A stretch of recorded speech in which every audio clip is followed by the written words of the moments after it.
Welcome, Dr. J, to Forward Joy. I'm so excited to talk to you today. Yeah, same. I was super excited once I got your message. Sounds like we're on the same page when it comes to content on anxious attachment. I know seeing your video pop up just like really sparked.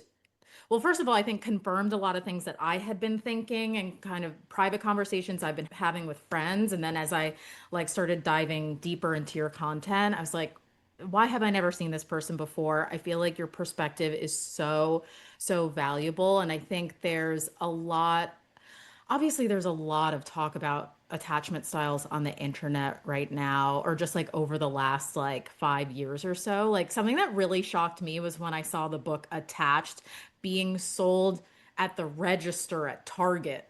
Maybe during the pandemic, I was like, oh, this is really going mainstream. I first read that book in like 2016, I think. And that's what like actually like blew my whole world open. A friend of mine that's a matchmaker had suggested that I read it. And finally, I was like, I have this language for like why I feel like a crazy person while I'm dating. And like literally, I remember having the thought of like, oh, I'm not crazy. I just have anxious attachment. Yes, I mean, once you can put words to something that you're experiencing that seems unique and different to other people, that language can be so healing as a first step. And so, as a psychologist, one of the things I take pride in is helping people reach levels of understanding about their Yeah. internal world because it one gives you dialogue to be able to interact with other people who Yeah. may be very different from you. And two, it just gives you dialogue with yourself of like, who is this person with this style of attachment? It's super helpful once you can understand yourself. That's the first step, which I love. Truly. And so obviously you're a psychologist, you specialize in attachment and ADHD as well, right? Yes, yes. Specialize in ADHD. Honestly, I'm a psychologist who's worked with relationships for a long time. So I would say that I Yeah, lean towards secure attachment. And yet my right. passion rose from some of my own conditions. I like that. So Very careful wording. thank you. Yes. So when it comes to ADHD, it's I'm really big on making very complex things that people talk about into much more straightforward, understandable analogies. So with ADHD, I have a whole lot of wording that allows people to understand that and how it shows up. And then also when it comes to attachment, anxious attachment, avoidant attachment, fearful attachment, which Yeah. might like relate to some of the topics we talk about today. Yes, absolutely. So first, I want to take it all the way back, and I would love for you to tell us what were you like as a kid? That's always my first question to my guests. That's a wonderful question. I was not prepared for that. So as a kid, I would say I was always I loved connection. I had a deep desire for it wherever I went. I was a young black boy, Southern Louisiana. Oh, Didn't wow. Yeah, a little more chunky. A cute chunky though, I would say. Um, and I think I was always also very different. So Yeah. always wanting to fit in and yet wanting to deeply understand what was so different about me and other people. So as a kid, I really was into books. Hmm. I was Same. as I started to go to my teenage years, I was in the self care and self help section of a lot of Barnes and Nobles, Yep. I can trying to figure relate to people that. out. Yeah, you can relate, huh? Yes, absolutely. I feel like those chicken soup for the teenage soul books were like my gateway to the self-help category. I love those gateways. My gateway, I think my show that I started growing up with was Lie to Me, which is a really cool show on Netflix. Oh, That I was don't know that. That was one. It's Dr. Lightman, I think. He would be able to read people instantly to tell what's happening inside of them. Like a Because psychic? he almost looked like a psychic, but he was Right. actually reading their facial expressions to see what was going on inside. Oh, wow. Um, yeah, it was fascinating. And so I was like, if I could do that, maybe I could fit in. Um, Right. but as I matured, I realized that part of the battle wasn't about fitting in. In Hmm. fact, the more I learned about fitting in, the more it might have exacerbated what we talk about, which is anxious attachment. Yeah, for sure. Later on, I went on to just start my own, interest in psychology, and then hit the ground running from there. When did you first get an inkling that you wanted to study psychology? Oh yeah, That was definitely an undergraduate. I really got Mm, into exercise, self-care, working out whenever I was an yeah, undergrad at first, but then understanding the human mind, once I realized there was a field where I could just excel in that, I right. I hit the ground running. Okay, amazing. That Yeah. honestly, my one regret in life right now is that I wish I had studied psychology in undergrad. And, when I was younger, like there was a short period of time where I was like, oh, maybe I would be a therapist because I was just always that friend that like people came to with their problems and I would give them advice and whatever. And I just always wanted to also like understand other people and understand myself. And I was also always really into astrology. So that was also a modality for me to like understand myself better and my friends.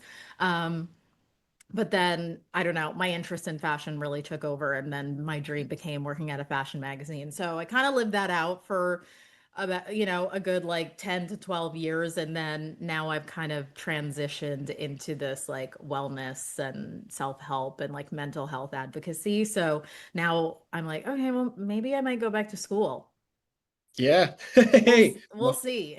you definitely, yeah, if people are feeling comfortable around you to share their problems, I mean, there's something to be said about that. That's good. You're a listener. Absolutely. And I imagine if you can relate and understand a lot of things with attachment, you can see where people are coming from. You have Yeah. reservoirs of empathy, maybe. And Yes. also, yeah, Yeah, and I also just, I've kind of taken it upon myself over the years. I think as I was really struggling in dating and my attachment style, that I'm very of the mind that, like, well, of course, like it started off as like, I need to fix myself, mm, and so I need to learn all that I can about psychology and how we get into relationships. And I just started reading so much. And then I wanted to understand like the trauma that's affected me, like in my life, and how I see the world and how I see relationships. And so I've really been on this like 10-year plus journey of my own self-healing work and just really being fascinated by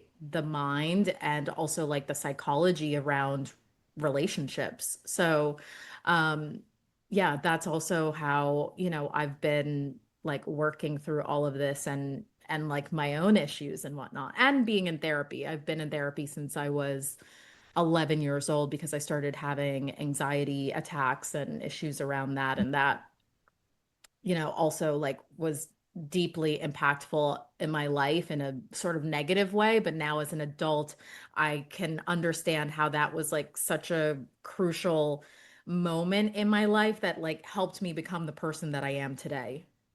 wow. Yes, that's beautiful because there's usually a lot of meaning in our pain. And that's what Yeah. you do with therapy.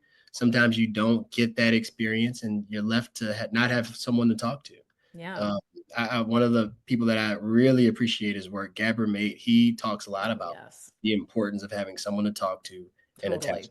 So that beautiful work, I mean, that's a lot of half of the work when it comes to moving on through this field, right? Is working on yourself. So you're already halfway there.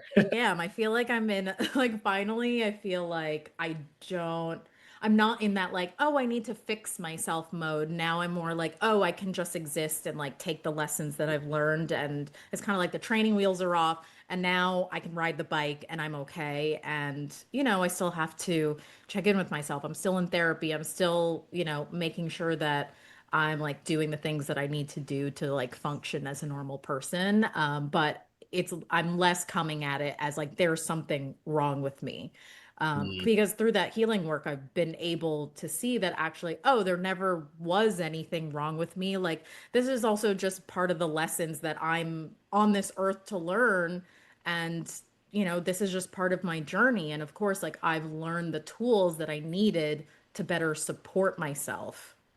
yes, that's the huge part of the journey when it comes to attachment because with anxious attachment, it's all about I'm not enough. And so it's this paradox when it comes to attachment where you realize that especially for those anxiously attached, part of the work is realizing that you need to do less work and Right. accepting yourself as you are. And you're finding that some of your behaviors to become what you want, to identify with what you're trying to become, actually is part of the symptoms. So that's For sure. huge. That Absolutely. acceptance. And I've been writing this newsletter for 4 years now, and I've talked a lot about my issues over the years. So I would say for the most part, my audience is like pretty clear on what attachment is, but just to like level set for anybody that might be new or, finding out about attachment for the first time, can you just like take us through a very sort of Yes. like top level of like what attachment theory is?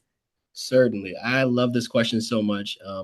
Usually, when I talk about attachment, I want people to think about infants, Hmm. babies, because babies are they don't have ego defenses yet. Right. So they're easy for psychologists to observe.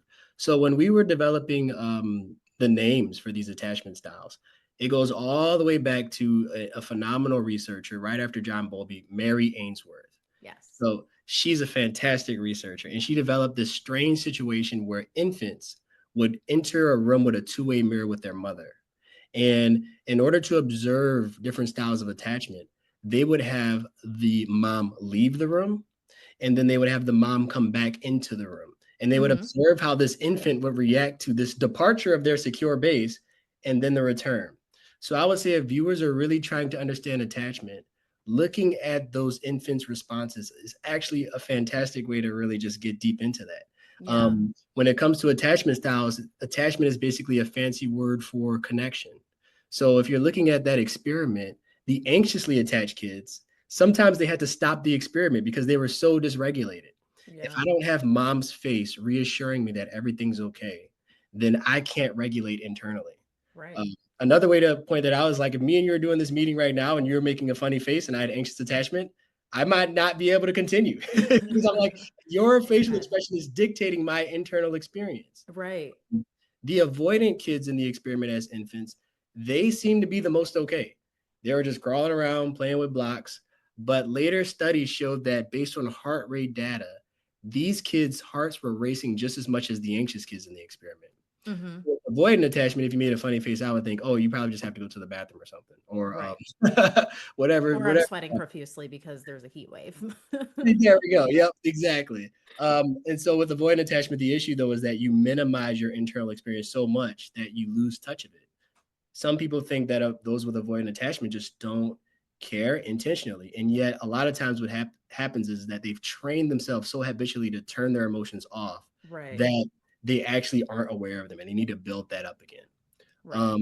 The third category, disorganized attachment, or as some people call it, fearfully attached. Hmm. That's sort of like if anxiously attached individuals and avoidantly attached individuals had kids together. They come out in all sorts of different shapes and sizes. You can be a little bit more anxious. It's like you have both strategies of the anxiously attached person and the avoidant. So it can be the most difficult to navigate because you have big emotions and you also use the avoidance strategy of trying to minimize these gigantic emotions. Yeah. What we're all working towards, what we're all trying to earn, because there's a thing called earned attachment and we can all earn it, is secure attachment. And that's Yes. basically when you have a positive view of yourself and a positive view of other people. Hmm. You are willing to chase your dreams and be vulnerable and to become a little bit of what people expect of you because you care about people. And yet you have a strong, settled identity that does not require excessive amounts of communication. It doesn't require excessive amounts of effort to feel like you fit in. You just sort of are, and your Hmm. relationships can flourish in that way. So that's what I usually start off with when I talk about attachment. In this conversation, I really want to focus on sort of like the tactics of how do we heal from this because I think it can feel like so hard.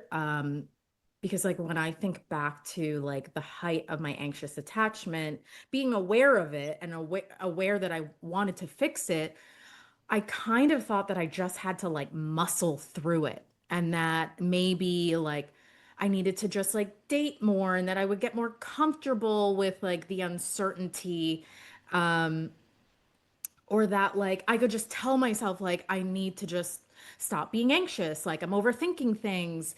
And I do think there is a part of anxious attachment where yeah, like it our bodies are trying to warn us of a perceived threat to a certain extent, but then there's also the piece where we actually have to learn to just like support ourselves through the uncertainty, right? Because I think the biggest thing for me has been learning how to soothe myself because I was not good at self-regulating. Yeah, yeah, that's huge. How do you practically heal anxious attachment? Something so nuanced, and Right. you can try to muscle through it, but it can leave you feeling invalidated and tired. And So also, I actually felt like the symptoms were getting more intense with the mm, awareness that I had. And I had talked to my like old therapist about this because it's like, I have the awareness, so shouldn't it be getting better? And he's like, no, it's like the awareness is what's causing you to like feel it so intensely. mhm. Wow, that's that's huge. I mean, I'll start very abstract and slowly Yeah. get specific. But going back to that strange situation, you think about what did that anxious kid feel like when mom would leave the room? Mm-hmm. How did they regulate in between before mom would get back? And what did they do once mom got back?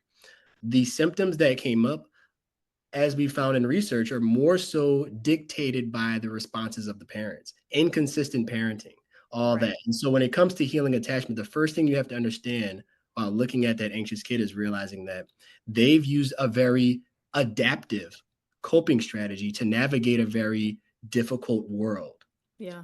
So if you don't approach it from that lens, then you're thinking, I'm this problem that needs to be fixed first. Yeah. Um, and then that worsens anxious attachment because, like, look at all of these things that I'm doing wrong. So usually to start healing anxious attachment, it looks more like, hey, you lift up the anxious child, scream in my ear. What is going on? What's happening? Use all of your anxious symptoms to let out what you experienced in childhood because there's a real wound there that needs to be Mm-hmm. processed. Yeah. Just like someone who's in the military, they're not hyper vigilant while they're at war. It Right. would be ineffective if they weren't paying attention to gunfire and all that. So Right. they need to practice decreasing their vigilance over time. So, Yeah. anyways, all that to say, working with someone who's anxiously attached as a therapist, the first thing that we want to do is create a very validating environment that's very unfiltered. But where do you go from there? Well, Where? my approach gets very specific. My approach is more so I work from a very attachment focused lens and heal attachment through the vehicle of shadow work, Mm-hmm. mm, cognitive behavioral therapy, and psychodynamic work. Mm-hmm. So I'll start a little bit of an example. A lot of people might have seen this in some of my content, but how do you, as someone with anxious attachment, practice communicating less in relationships as Right. a behavioral practice? That's straight cognitive behavioral therapy, shifting your behaviors to slowly start allowing more new exercises to decrease the dysregulation and increase your ability to regulate alone. Mm-hmm. So, in other words, if you're someone that is anxiously attached and you're listening and you find that you are an incredible communicator, I would say Yeah. that it might be worth inspecting how good you are. Like, if you are incredibly good at communicating, then you rob yourself from experiencing relationships without communication being the glue that holds it all together. Right. So, as an exercise, some of my clients, I'll say, how about we try having you send you write out a text that you plan to send to someone, delete about 3 or 4 words in there, and then send the text and tolerate for the next few hours all the beliefs and fears that might come up about how this text might get misinterpreted. We're Mm. tolerating the distance between the time that mom left and the time Mm-hmm. that mom came back. Yeah. We're tolerating the time that you sent the text without much information and the time for that person to come back in your life. Now, caveat there, I can hear the viewer saying, "Well, what if they don't come back?" Right. Of Well, course. honestly, it's really important to practice this, of course, with a therapist. So this is all educational that I'm sharing. It's not a substitute for therapy. So this is Right. also to do with a therapist. And I'll also say that this can serve almost as a litmus test to see who's actually for you in relationships. The people Mm-hmm. who are always there for you will notice this behavior change, but then work with you to try to figure it out. The people that actually aren't invested might pull away. Or if they're avoiding, they might like it. They might like Right. the word text. Anyways, that's just one example.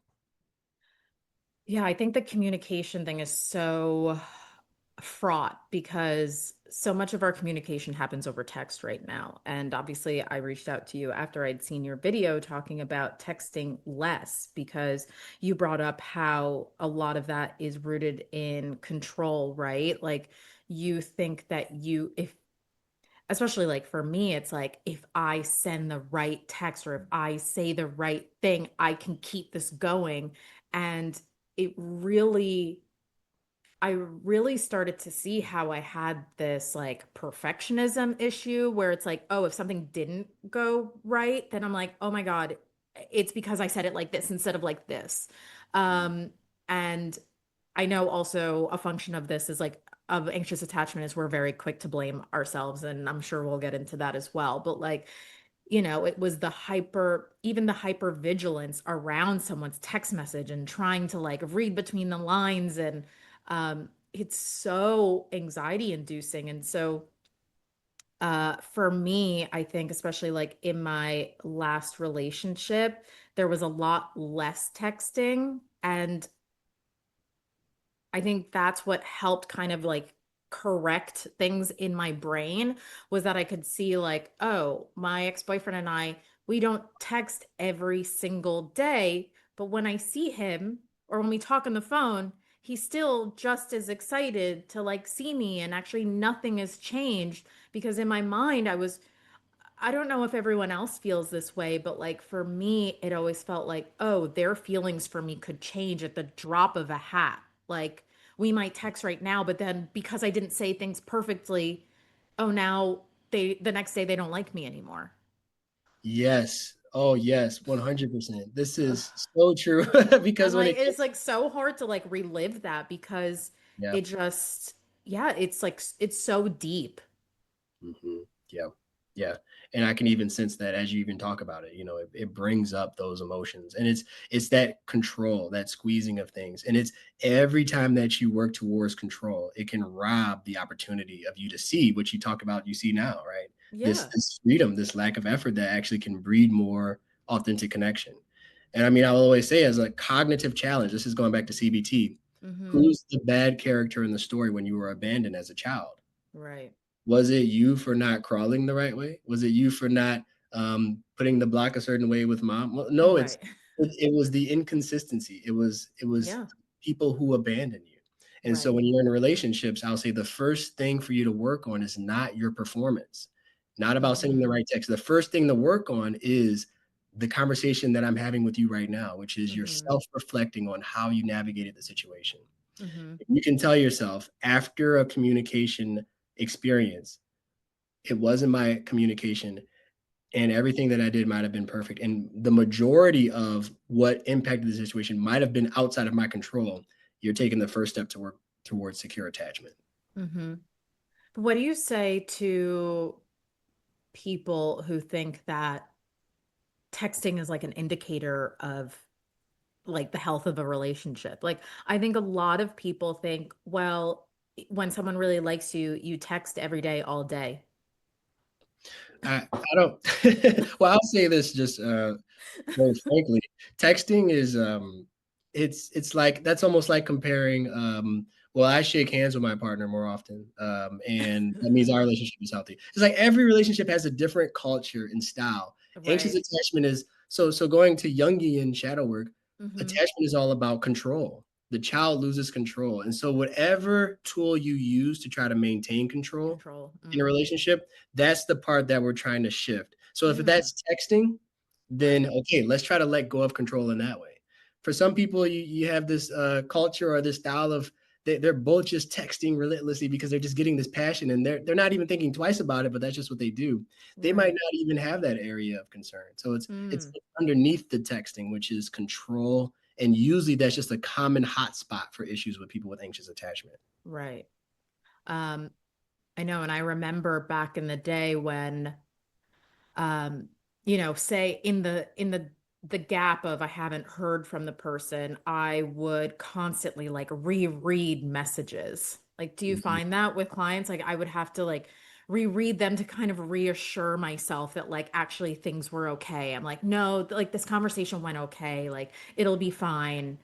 And yeah, it's like those little behaviors that you do to like try to calm yourself down, but it's not a real self-soothing tactic in any sense of the word. Exactly. Yeah, I can't tell you how many texts I've read in session with clients. Like, look at this text. What did this mean? What did that mean? I'm like, okay, hold on here. Well, we'll start off kind of digging into it, but for the most part, yes, that's a strategy to try to gain control. Yeah. And you as you start to heal, you realize that while it does matter to interpret a text well, sometimes it's a lot less important than you think. It wasn't Right. about this, it wasn't about the way you said that. Usually what can be the gaps in your relationship are the negative emotions you experience when you reflect on what you might have done wrong. So, Mm, reviewing the text in and of itself, in fact, can be a behavior that decreases your success in relationships. Because mm, relationships and chemistry are all about not being in a state of fight or flight when you're with that person. right. Because when you're in a state of fight or flight, you're not magnetic. So, what happens when you're in your head thinking about your performance on a date? It wasn't about what you said during the date, it's about you reflecting on your performance during the date. That's where Right. the issue happens. Right. I know I have considered that a lot in that, like, when you are activated and you're dealing with all of these anxious or avoidant, whatever, like, it's not really your authentic self. And Mhm. like, therefore, like, you can't really attract the relationship that you're truly meant to have if you are caught like trying to be the cool girl or trying to be the cool guy. And because that's Being not your authentic self. Yeah, got chills when you said that. That's my exact thought dialogue. You're not being your authentic self, and you're wondering why am I only finding myself successful in relationships where I don't really feel much chemistry? Like, Right. well, it's probably because that's where you're exerting the least amount of control. Right. I know. And I saw what, I went through all of your videos. very um, cool. I saw the one where you were talking about, yeah, chemistry, um, versus like you might attract someone, but you don't feel the chemistry. Or I feel like a lot of people online talk about the spark. Like, well, what if I didn't have the spark? Because then that means like, I'm like, the spark is just such bullshit. And so is this like, yeah, I remember those days of having like crazy magnetic chemistry with men who were bad for me. Like it's Yes. like that's kind of like a function of it. Like if Yeah. I felt that way towards someone right now, I would be like, that's a red flag. I Yeah. shouldn't Yeah. feel like that. And I mean, a lot of people, a buzzword that a lot of people are using now is limerence, right? With anxious Yes. attachment, you Yes. can experience a whole lot of limerence, which is this hyper focus on this other human being. And I so if know I've you been there. Yeah, and it feels like heaven to think about them, right? Like it Oh, feels like, oh my gosh, this is exactly what I wanted. But here's how you challenge that with anxious attachment. You realize that you may be putting this person on a pedestal. Uh, mm, and you ask yourself, well, if I actually had this person, what would this relationship look like? You slowly realize that if you truly knew them, you that pedestal would quickly be removed. In fact, right. you might even find that you like them a lot less than you thought just a few months down the line. So it's Totally. worth challenging in finding that these people that you're putting on a pedestal might not actually be that worthy. And so then Right. that allows you to actually be in relationships with people that you want more often. And it's really hard, right? Because I think like my biggest lesson in trying to heal my anxious attachment was like sometimes you have to actually go against what feels right or like Mm, what you think feels good. right. Um Again, like that magnetic chemistry, it's like, oh, yes, it's so intoxicating. Um but it's a warning sign. Like and you have to like muster up all the courage inside of you to be like, no, I'm going to go this way instead. Yep, I agree 100%. And I'll also add though, with relationships, anxiously attached people can find themselves with sometimes even almost anyone, people who aren't even toxic, Right. and still find that they're running into issues. And I think part of the issue here, this is where shadow work ties in. If you're Mm-hmm. working to heal anxious attachment, it's important that you acknowledge that there's anger in your shadow. And not just any anger. You're like, well, I'm angry all the time with anxious attachment. What do you mean? It's this proactive sort of setting boundaries and putting your needs first that's in the Yeah. shadow of anxious attachment. So let's say you go into a relationship with someone who's actually secure, right? Mm-hmm. If you're anxiously attached, you're going to be looking at their facial expressions to dictate what you ought to do to win them over. Mm-hmm. So what happens when you default to looking at their facial expressions over and over and over again to dictate what you should do? Well, when does Chrissy start to exist in a relationship, right? Right. When do you actually get to set boundaries that inconvenience the other person?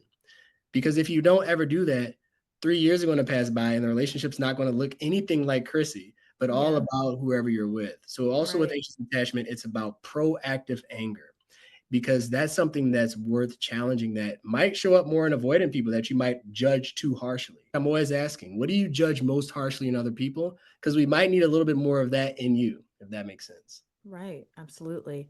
And I think a big struggle for me throughout my dating history was that I didn't know what my needs were. I didn't even know I was allowed to have them. Like, I just Yeah. thought like you like a guy and you kind of find the one that's gonna put up with you. Like I didn't know. And so that has been a big learning lesson for me. First, like acknowledging I have needs, it's okay to have them, but then how to communicate them to someone is like also a whole other a whole other stepping stone to this. Mm, Um, and it's hard because when you have anxious attachment, you are so focused on the needs of the other person. yeah. Like you Yeah. don't think about yourself, for me at least, and I'm sure many others, it's like, well, does this person really like me? Yeah. Yep. Yep. And I mean that I thank you so much for your vulnerability here. I mean, that just plays a huge role in attachment. So with anxious attachment, if you're looking towards what other people want of you, you're afraid of being the difficult child. Yeah. You're afraid of crying too loud. You're afraid of doing all these things. And so if you're healing anxious attachment, I would ask, who are you when you're most difficult with people? Who are you afraid of being? And my favorite moment in therapy is to get people to be comfortable enough to be that difficult version of themselves Mm-hmm. and to have problems like, but what about this? What about that? What about this? And so in the moment, I'll say, before we get to the solution, I just want to tell you, I'm so happy that you're here with me right now. That heals both anxious, avoidant, and fearful Yeah. because the belief is that you are not enough as you are. Yeah.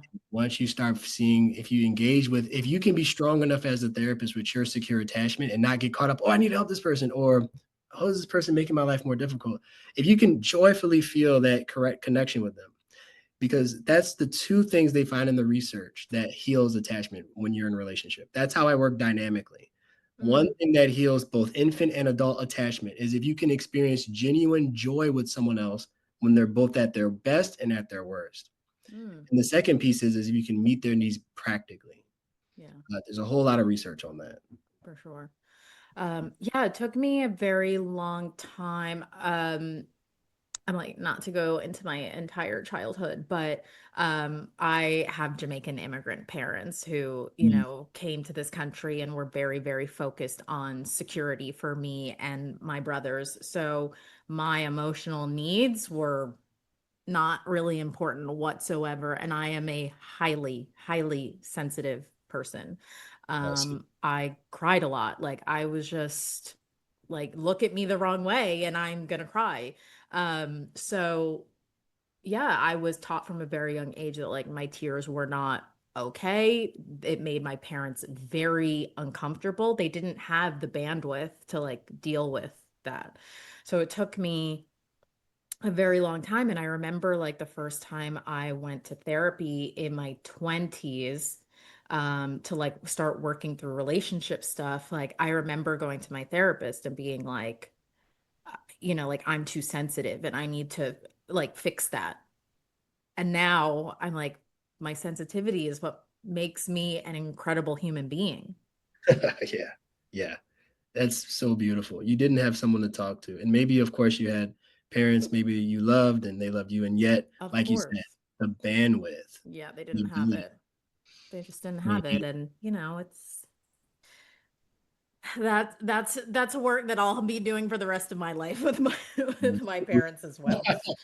uh, Um, but I really like the part that you bring up about like you kind of have to learn to inconvenience the person that you're dating, and I think also like disappointing them, right? Like because that also was really that was hard for me. Like even in my last relationship, like and so also part of my story was like I had never been in like a real relationship. Like sure, I dated and hooked up and did all these things, but I was always attracted to avoidant men. So it's like it it just flamed out as quickly as like it started. And so when I was I'm 39 now. So at 37, I met a guy who became my first like real boyfriend, and we dated for about 10 months.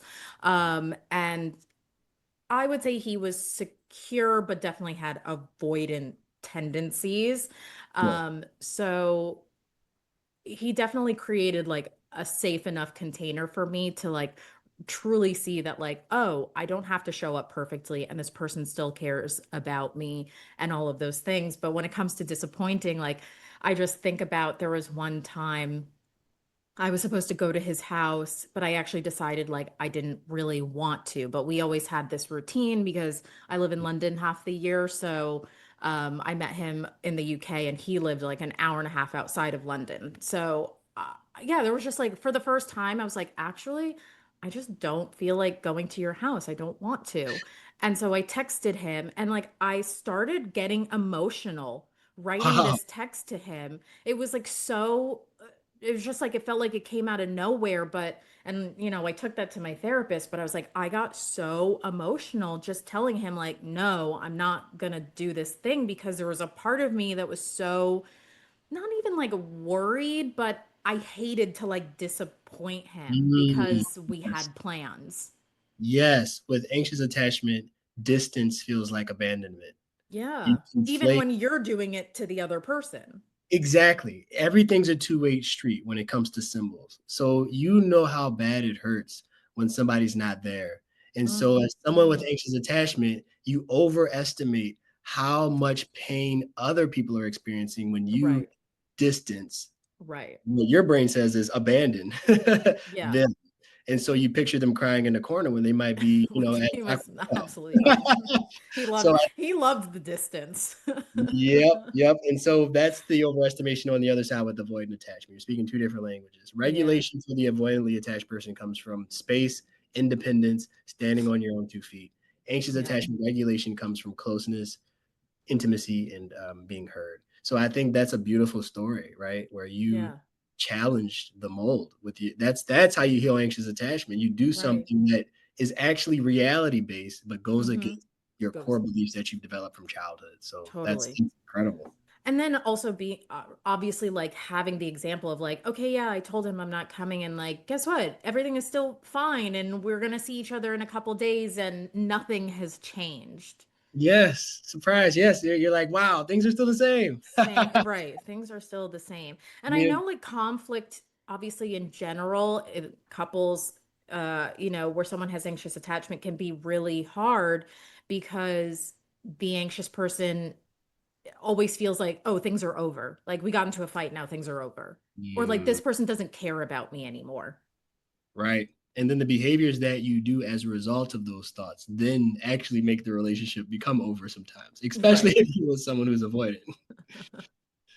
Like, oh my gosh, why are you calling me 20 times? This is weird. Oh, I think this is bad. Right. you know? And, and yeah, I think we see like avoidant attachment really get villainized on Ooh, social yeah. media. I think you're just like, I don't know. I think there is this idea that like they're aware of what they're doing and they're aware that they're hurting you, but they don't care. So they're doing it anyway. But it's like in the same way that we desire closeness, they desire space. It's literally Yes. just two sides of the same coin. There's two separate languages being spoken. And if viewers want to walk away with something very tangible that I use a whole lot when I think about anxious and avoidant, it's this. I want you to picture two spectrums. The first one is ranked from 0 to 10 in terms of emotional intensity. Mm-hmm. And then the second one is ranked from 0 to 10 in terms of emotional expression. Mm-hmm. All the way from childhood, avoidantly attached individuals are minimizing their emotions. Their Right. internal experience is a 5, but they express a 2. With anxious attachment, it's the opposite. It's magnification. My internal experience is a 5. My expression is a 7. But hey, before I say that, this is not what you're doing usually intentionally. This is in Yeah. childhood. In adulthood, the anxiously attached person begins to attune their emotions. So you're actually not lying about your 5 being a 7. You now have a new relationship with emotions. That's pretty big. Mm-hmm. That's why anxious attachers can often have big emotions. Right. You also have powerful abilities when it comes to your empathy. Mhm. Avoidant attachers, sometimes they're saying, I'm actually not feeling sad about this. I'm not suppressing any sadness. I'm like, you're right. Since childhood, you've dulled your emotions so much you don't even notice them anymore. Right. So when you're navigating relationships with someone who's avoidant and you think they don't care, they might actually just have this dulled emotion. And when Mhm. you're with someone who's anxiously attached and you feel like they're making a big deal out of nothing, no, they are actually feeling dysregulated. And Mhm. if you both work in opposite directions and observe that, you can slowly start speaking the same language again in a relationship with each other. That is really incredible, like, way to put it, because yeah, I think that's the hardest thing, right? It's like everyone, not everyone, but like, people have this idea that anxiously attached people or we're clingy, and yeah, sometimes we are. But really, yes, it's like we're experiencing things on like such a level. And like when I think about my anxious attachment when it was most intense, like the physical feelings that I felt, like that's what also feels so hard to sit with. It's like, yes, there's this uncertainty, and it's the way the uncertainty is showing up physically in my body, like this pit in my Yes. stomach, my racing heart. Like it felt like you're on fire if you don't get to reconnect or like co-regulate with this person, like you might explode. Yes. Wow. And the way you put that, that's a perfect description. You feel like you're on fire, which Truly. you usually do. It's like this sense of urgency, and that's really, I Mm, think, such a big piece, is like nothing is urgent, because also you're urgent about when you're like in the dating process of like you want to rush the relationship so you can get to that place where like, oh, okay, things are established, because you can't sit with the uncertainty. And I remember again like that feeling of like, okay, well, like I need to try to see this person as much as possible, so hopefully like they'll really like me and then we can be in a relationship. When And now I'm like, there's actually like no rush at all. Like if right. You can take your time. Things are slow and easy, and it's going to be hard to feel that at first, but you're right, right? You don't have to jump on things that feel like you might lose their grip, right? Right. And you're That's like, a oh, I have to be in front of this person as much as possible because they might forget about me. That makes a whole lot of sense. Yeah. You need physical evidence. And so just another Yeah. quick tip when it comes to healing anxious attachment, it's all about doing with less evidence, doing Mm-hmm. relationships with less evidence. Yeah. Because people will give avoidantly attached people a hard rep for this, but a lot of avoidant people just say, why don't you just trust my character? And Good. Mm. like, I don't know you. And I I don't know mean, like, about yeah, that. and with avoidantly attached people, they will often say that, but there's a nugget of truth in there that's really good of like, trusting character does breed less questions. So with anxious attachment, how can you ask less questions when mom leaves the room, just like in the strange situation? Because Mm. secure kids, they know mom's character so well. They're like, mom's gone, but I know that how things usually work out, that she usually comes back. Right. So if you use that same skill in a relationship with secure people, that is usually going to foster a really healthy relationship. Now, this doesn't work with toxic people. They Right. they might hurt you, right? You want to be careful with that. So that's a huge Completely. disclaimer. 1,000%. I think the biggest thing for me in healing my anxious attachment has been learning how to self-regulate. And I've talked about this a lot with my audience. I journal a lot, and I always have. I've been a big journaler since I've been a writer since I was a child. So I always journaled.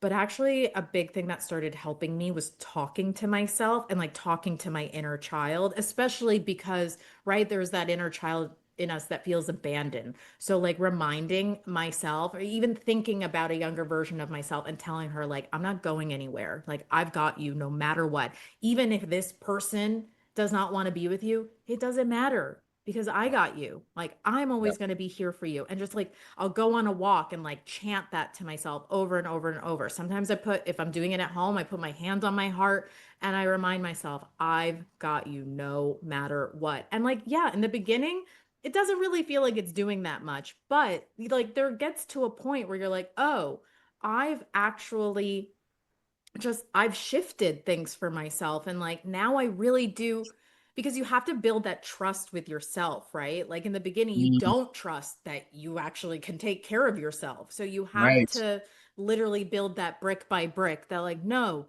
no matter what, if anyone abandons you, I'm not abandoning myself. Yes, yes. Chills again.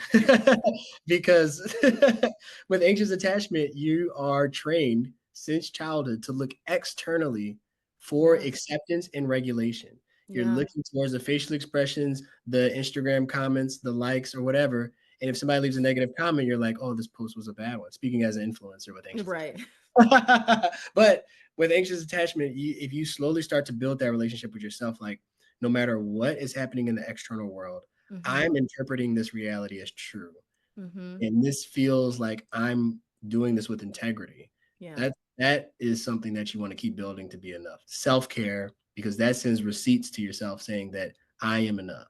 Yeah. Here's another quick tidbit with anxious attachment, but Yeah. the Please. more that you take care of yourself, and even more so take care of yourself sometimes at the expense of other people. You're not being a jerk, but more Right. so you're sometimes setting boundaries that prioritize yourself.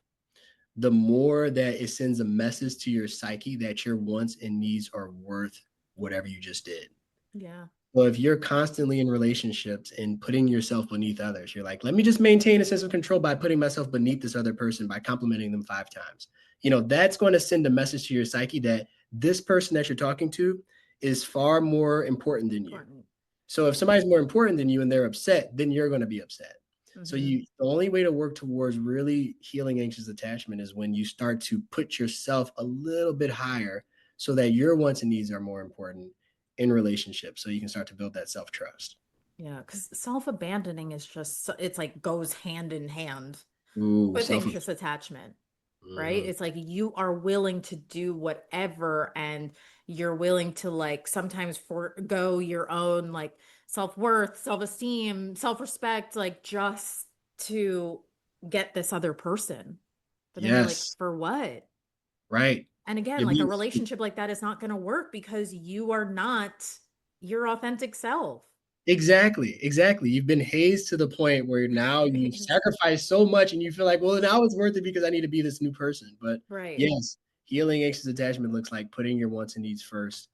And you have to recalibrate. So it's going to feel guilty at first. A Mm-hmm. huge practice, just like when you go to the gym and it feels uncomfortable, you know Right. you're doing it right. It's the same way with anxious attachment. A really good colleague of mine, I do a podcast with them, two dudes talking therapy. Yeah. Dr. Vincent Barbieri. He's been huge in my life. One line that he said that sticks with me so much is let guilt be your guide if you're working to heal anxious attachment. If you Wow. set a boundary and you feel guilty, now Mm-hmm. if you're out there doing a sort of bad stuff or you're avoiding attachment, you think don't do this. Right. Speak with your therapist. This is educational content. That's my disclaimer. But let guilt be your guide. If you set a boundary and you feel guilty, just like you mentioned with that text, Yeah. right? That's a sign that you just did 20 push-ups, you know. Right. And when I ended things with my ex-boyfriend, um, something that he said to me that has actually meant a lot to me was that he really liked how boundaried I was, and that Mm, it made him feel safe within our relationship because I was very clear about communicating like what I needed or what was not okay with me. mhm. It And as actually someone who like really struggled with having boundaries, then have someone say that they really appreciated my boundaries and not that like, oh, my boundaries were too much or that I was too rigid, because I'm really not. I think like I've just learned how to, like, how I want others to respect me and how I respect myself. It meant a lot for my ex-boyfriend to say that like he appreciated my boundaries, especially when I didn't really have any. And it's like I don't feel like I'm too boundaried because I think there's a lot of boundary talk on the internet right now, and it's like just cut this person off, and it's not about that. It's just about like I want to feel respected and I respect myself. Yep, yep. And that challenges a huge what we call cognitive distortions of those who are Mm, emotionally attached. But your lack of boundaries don't always make people more comfortable. And right. sometimes your boundaries actually make people more comfortable in the Yeah. long run. And hopefully the measuring stick of your performance can be less attached to someone's reaction in the short run and more attached to what you actually see as true over time. Healing anxious attachment looks like making sure that you're not assuming the measuring stick of your success is people's reactions to you, but Mm-hmm. more so what you've identified to be true over time based on your values, right? Yes. But that's so tricky to do. But over time, you can get better at that. So Yeah. I feel like people who have anxious attachment, and I definitely like relate to this as well, like often take like long breaks from dating because it feels stressful. Like I remember writing about this in my newsletter, more towards the beginning where I felt like, I'm actually like, I'm fine being single because I have peace. Like when I'm dating, I'm stressed and it brings up so much for me. So there were periods of time where I was taking really long breaks from dating, even though, of course, like genuinely, I desire to be in a long-term committed relationship, but it really just felt like I can't handle the stress of this. And like, we all know what dating is like right now.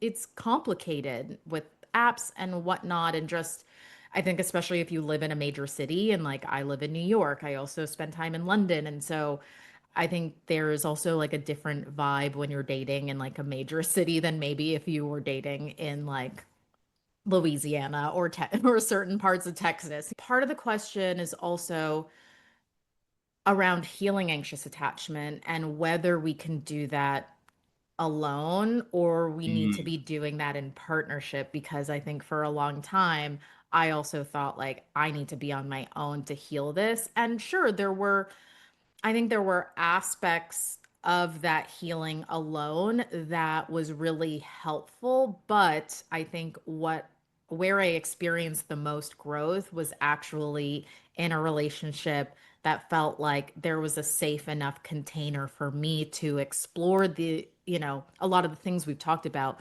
texting less and inconveniencing people and going through that conflict and yeah, having that reinforcement over and over that like, oh, even though things are not perfect or I'm not always showing up perfectly, things are still okay.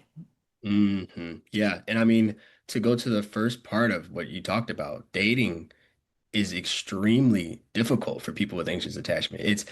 Some people with avoidant attachment, they have the cool flow at the beginning and then it ends Right. up getting bad later. But with anxious attachment, dating can feel extremely traumatic because Mm-hmm. distance all the way from childhood feels like abandonment. You know what it's like to be abandoned. So when you're dating someone, you feel this deep responsibility to make sure that the person you're with does not feel abandoned. Mm-hmm. And you also have this deep fear of being abandoned in a relationship. And especially if you experience this limerence in relationships where you hyper focus on that person and Yeah. then you become more obsessed with them and the feelings that come up. And you're like, wow, should I even be here? And so if anything goes wrong with dating, with anxious attachment, you have this feeling that I'm either this monster that hurt this person because I rejected them and now they're alone, or Mm-hmm. I'm this person that's rejected, abandoned, and alone. And that just hurts so bad. And so, healing anxious attachment and dating, one thing to note is that the stakes are far lower than you think. When Yeah. you end a relationship in the early phases and say, I can't do this, they react negatively. You want to underestimate the pain that the other person is going through because you might be overestimating it. Right. On the flip side, as you're dating later, it's dating can feel much more freeing and fun. Like not a game of Monopoly fun, but more of like a lower stake situation overall, especially if you have ADHD and anxious attachment, because now you've got more extreme limerence, hyper focus, Mm. impulsivity, and all that. To go to the second part though of your question of, well, can anxious attachment heal more so Mm-hmm. when you're alone? Is it better to heal alone? Some people will say, well, it's more effective to work on yourself, go to therapy, make sure Right. that you're figuring out all these tools and tips. And I would say, actually, that's still engaging in a relationship with a therapist. Um, Right. Attachment often heals best with other people. Right. And the research shows that if you're with someone with secure attachment, you can start to pick up on some of those strategies yourself. It's not required to be healing. You can learn skills on your own, but I recommend as a therapist that if you can find a good therapist with secure attachment, that therapist can help you earn secure attachment, which will naturally allow that to flow into your other relationships. So yes, work on yourself. Spend that time alone so that you're not ending up in very toxic relationships on repeat, being hurt, and yet it's really ideal if you can find spaces to just um, be in relationship with other good people that are pushing you, cheering you on to go forward in your secure attachment. Yeah. Do you often see people who struggle with anxious attachment in romantic relationships also struggle with it in platonic relationships? Because that's something that I don't experience as much as anxious attachment with friends. Although there's definitely, I think, been times where someone doesn't text me back and I'm like, oh my God, they're mad at me or whatever. Or I see like a friend went out and did something and didn't invite me. And so I'm like, oh, what's that about? And like, Yeah. why? Yeah, you feel abandoned or like, oh, they don't care about me and that's why they didn't invite me. But those instances for me are like very few and far in between. That's a fantastic question because with anxious attachment, you might find that your symptoms are a lot less severe with certain people and Yeah. certain things that are happening. And the answer to that really is all the way back in the research, they talk about how with attachment styles, it's all about your view of yourself versus the world. With anxious attachment, it's positive view of the world, negative view of self. So, in Mm, order to sort of heal that with anxious attachment, you try to obtain what's on the other side of the looking glass. You want more control over the things that feel just out of reach, the stimulation, the pleasure, whatever it is. And so, if you feel extreme stimulation and pleasure when it comes to romantic relationships, then you're going to want to exert much more control. You're going to mm-hmm, want to obtain that, and now your symptoms are going to go higher because it's positive view of whatever is on the outside and negative view of self. But if you don't feel that same pressure to control with closer friendships, now you start to identify with that group. Negative view of us, positive view of the group. And so, in other words, the more desperate you are for something that you want with anxious attachment, the more the symptoms are going to show up. mm, You're someone that deeply values friendships and community and circles, you're going to notice your anxious attachment stuff pop up with that community because, oh, their community is just on the other side of the looking glass for me. And so I think it right. can vary for sure, depending on what Mm. you value most. Okay. Yeah, that makes a lot of sense. And actually, like one last thought, back to like our previous um question. I was thinking like, something that's also been helpful for me in the healing process is like when I am in relationship with someone, like I really try to ask myself like what would a person with secure attachment do in this scenario? Like what would they do? Because if you really understand the tenets of secure attachment, it's like they trust other people. Like they trust that people are going to show up for them when they say they're going to show up for them. And like not try to sort of like predict when the shoe is going to drop. Oh, yeah. Yep. I love that example. What would I do if I were secure? And another good relevant example of that might be what would you do if you were with someone that you had no chemistry with? Mm, That's a good question too, because now, I mean, if you ask an anxious attacher what they feel like when they're with someone they feel no chemistry with, it actually starts looking pretty secure. right. Uh, Right. Of because that course. stakes feel lower. They're not on the pedestal, you know? Yeah, it's like, or what they used to say, like, you treat someone you like as though they're your friend. Like even in texting, you're like, would you get upset with a friend if they took like 3 hours to Mhm. respond to you? No, you probably wouldn't. But under like, a romantic scenario, then you're like, oh my God, they forgot about me. They hate me. Yeah, It's yeah. like, just you gotta take it Yeah, down I a like that notch. thought. Yep, psychology approved. Welcome to the team. Um, You've mentioned shadow work a few times. Can you talk a little bit more about what that is and what that entails in your practice?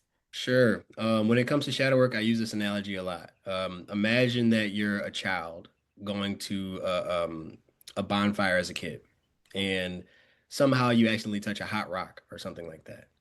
As a kid, you develop this if-then statement about the world, which is hot, bad. Um, Now you're a 13-year-old and you get Right. invited to a bonfire with another group of friends.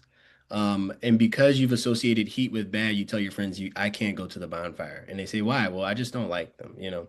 So in a sense, the maladaptive thought that this kid had is that all heat is bad. Now they can't even enjoy the warmth of a cozy blanket. Shadow work is when you start trying to integrate the things that you automatically assume are bad and say, hey, yes, fire when it touches your hand is bad. That was a good if then statement you learned about the world. But Hmm. a blanket is not. You can be warm. So with anxious attachment, the shadow work looks like, yes, it really is bad to hurt people that you love. And yet setting boundaries that make people feel bad in the short run, that put your needs first, is good. That's the warm blanket. So Hmm. shadow work is essentially integrating the parts of yourself, the anger behind dad's face that you once thought was pure evil. Maybe now you Hmm. need a little bit more of that anger. That's Hmm. shadow work. It's all about integration. Yeah. I know, and I think that was a big learning lesson for me as I was trying to heal my anxious attachment is sort of like the integration of the lessons because as I mentioned, like when I first read Attached by Amir Levine, like I basically pathologized my attachment style and like, I was bringing it up in every conversation, or if anyone was talking about dating, I'm like, oh, you have anxious attachment. I have anxious attachment. I act this way because I have anxious attachment and he has avoidant attachment. And, I really thought it like defined my entire like dating experience. Um, and as I had mentioned earlier, it's like I had all this awareness, but I was so confused when I continued to date with the awareness, but it wasn't getting better. I'm like, why isn't the anxiety letting up? Like I know what's happening, but it still doesn't feel any better. And it's because like everything was happening up here and I Yeah. was very disconnected to all the feelings that were coming up in my body and like how to address that. Hmm. And that's where things like really flipped for me when I realized like I actually have to focus on what is happening inside of my body. And that's Yes. kind of like the overarching of like most of my therapy work because like I'm one of those very self-aware people and I like to live in my mind. I like, as I said, like I like all the knowledge. I read all the books. Like I want to know everything.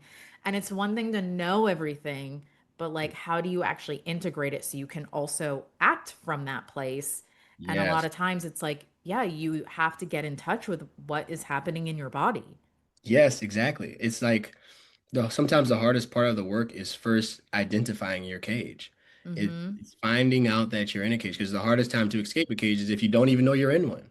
But Right. once you identify the walls of the cage, it can feel more trapping because you're like, I didn't realize I was in a cage and now my symptoms feel worse. So Mhm. to escape the cage, the keys, I would say, one is that integration of the shadow. Two, it's um, identifying what I call cyclical maladaptive patterns. Mhm. For example, you're like, I'm stuck in this cage. I don't want to lose this person, so I'm going to communicate more. Well, that's Mhm. actually a cyclical maladaptive pattern because the more you communicate, the more other people are going to take a step back in your relationships, and the more less self-worth you'll feel. And then the more communication you have to do later, and the more the identity of your relationship in and of itself is based on your ability to communicate and not who you are.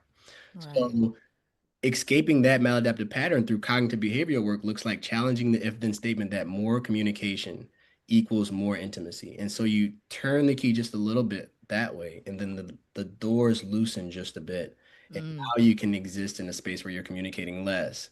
And then dynamic work, of course, in relationships where you earn attachment. So it's all about Right. finding ways to escape the cage.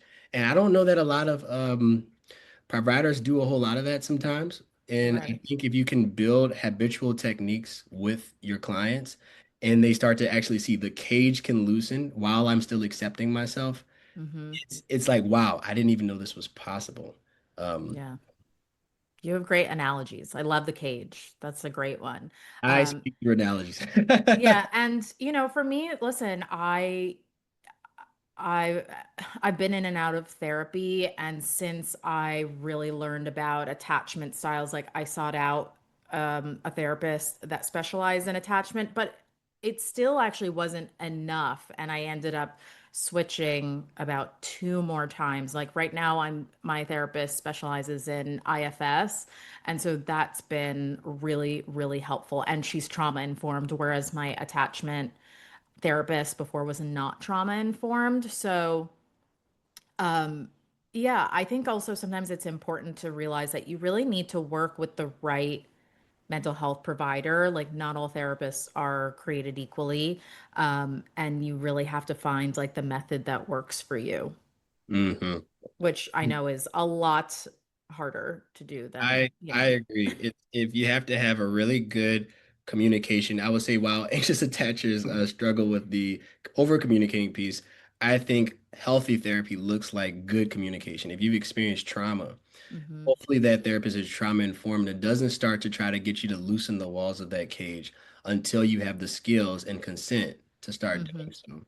Yeah. And I also think that yes, finding the right fit is huge because some therapeutic styles, I mean, it's not even to do with sometimes the skills. Sometimes this person just reminds you of a past trauma, you know? Right. And so you might not even know that's happening at the unconscious level. But if you can work with a therapist that's competent and skilled, I would say the two things, just like in the research, if you can find a therapist that experiences some joy when Mm-hmm. they're with you, and also the competency to actually give you what you need practically, Mm-hmm.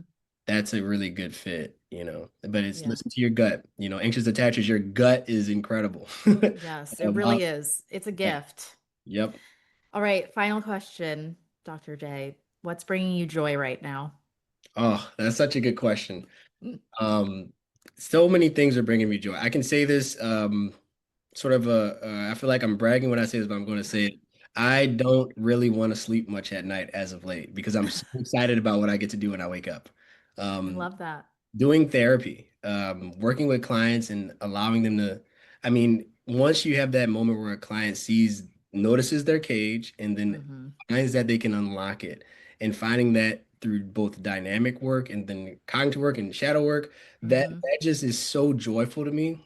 And as of late, social media. So if people haven't tuned into my media, I'm Dr. Jacob Ambrose on Instagram, TikTok. Yes.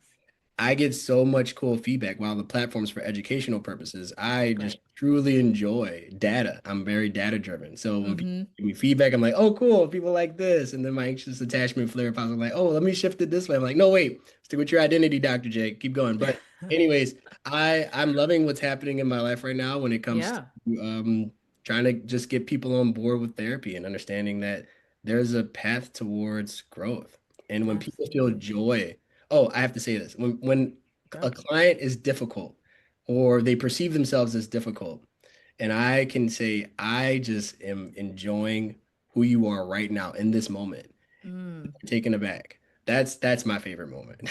I love that. That's really special.